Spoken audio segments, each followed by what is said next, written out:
Election से related Imran Khan साहब ने एक तो पूरी खैबर पख्तूनख्वा असम्बली को मुबारकबाद दी है, अपने अरकान को, पार्टी को, सुहेल अफरीदी साहब को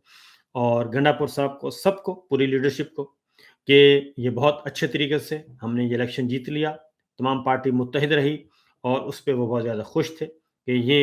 जो ट्रांज़ैक्शन है, ये बहुत ही अच्छे तरीके से हो गई है। इंतकाल इक़्तिदार और इंतकाल चीफ़ मिनिस्ट्री, इस पे वो बहुत ज़्यादा मुतमईन और खुश थे। उसके बाद इमरान खान साहब ने जो बातें की हैं, ख़ास तौर पे फ़ौज के लिए एक बहुत बड़ा पैगाम है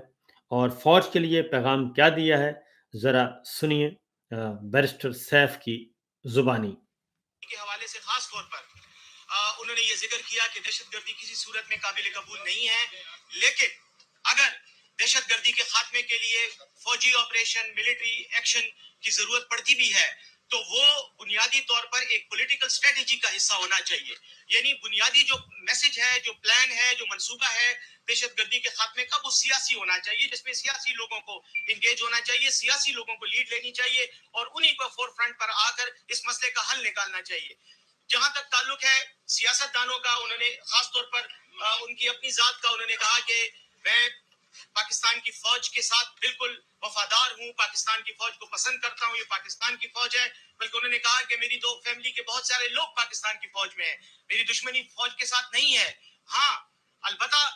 जहां तक एक सियासी पोजीशन का ताल्लुक है तो यकीनन मुझे ये हक है पाकिस्तानी शहरी की तरह और पाकिस्तान की आवाम के, करोड़ों आवाम के एक नुमाइंदे और एक रहनुमा की हैसियत से मेरा ये हक है कि मैं किसी भी ऐसी पॉलिसी पर तनकीद जरूर करूं जो मेरे ख्याल में पाकिस्तान की सालमियत, तहफ़्फ़ुज़ या जमहूरियत के खिलाफ हो और जिसका नुकसान हो रहा हो इन तीनों चीजों